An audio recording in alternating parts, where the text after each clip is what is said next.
Assalamualaikum warahmatullahi wabarakatuh.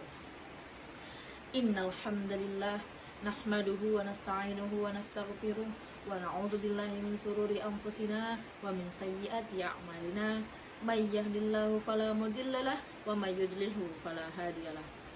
Asyhadu an la ilaha illallah wa asyhadu anna Muhammadan abduhu wa rasuluh alladzi la nabiyya ba'da. Puji syukur alhamdulillah atas kehadiran Allah Subhanahu wa taala yang mana sampai saat ini kita masih diberikan nikmat iman dan Islam.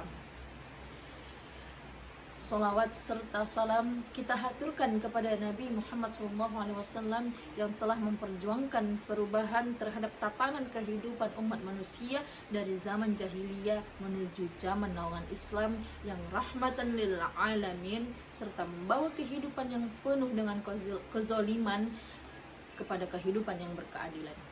Nah, pada kesempatan yang baik ini, izinkan saya untuk menyampaikan beberapa hal penting mengenai memanfaatkan masa muda dalam perspektif Islam. Hadirin yang saya hormati dan yang saya banggakan, membentuk masa muda untuk mempunyai karakter serta kepribadian yang kuat dalam agama adalah suatu hal yang tidak mudah untuk dilakukan. Mengapa? Hal tersebut dikarenakan sulitnya menghadapi pertentangan demi pertentangan yang ada dalam diri manusia di masa muda.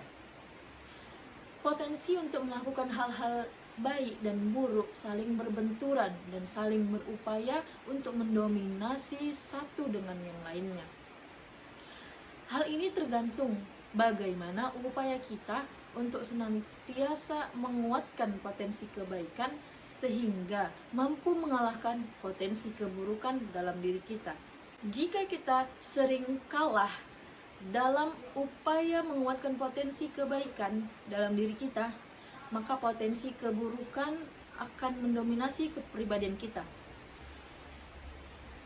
Karenanya Rasulullah Muhammad SAW menyatakan dalam hadisnya, yakni di antara 7 golongan orang-orang yang memperoleh naungan ketika tiada lagi naungan selain dari Allah Subhanahu wa taala di hari kiamat kelak, salah satunya adalah pemuda yang senantiasa menumbuhkan rasa cinta dalam intensitas ibadah kepada Allah Subhanahu wa taala. Hadirin yang saya hormati dan yang saya banggakan, Islam sangat memperhatikan pendidikan agama terutama bagi generasi mudanya, baik dari segi keilmuan maupun dari segi keimanan.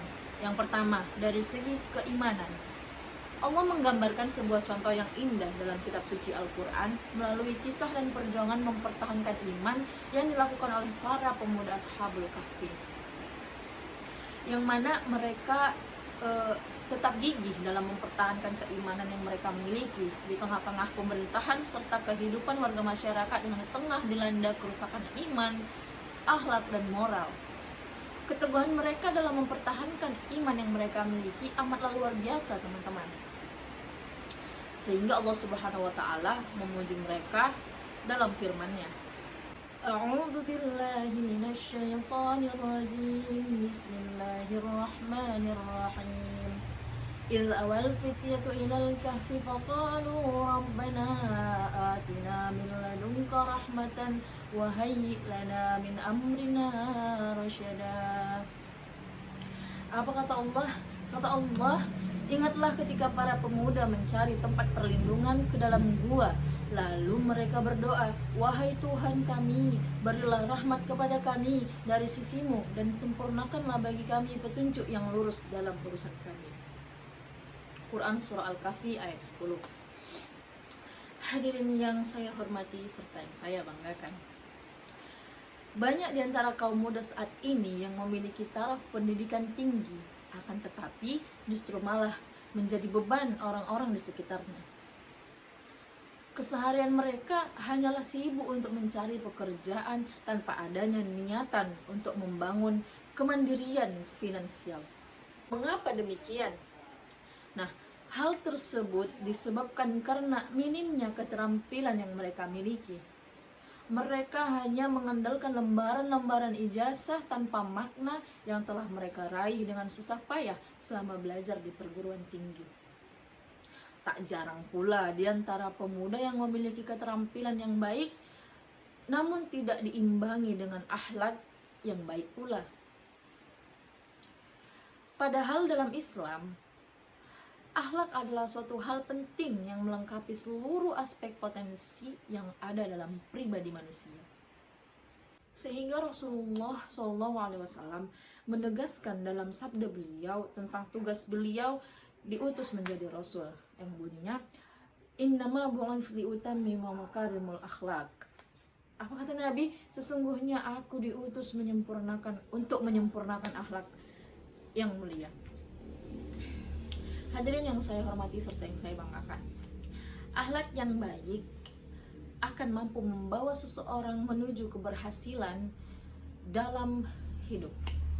Akhlak berkaitan erat dengan sikap dan perilaku hidup kita sehari-hari.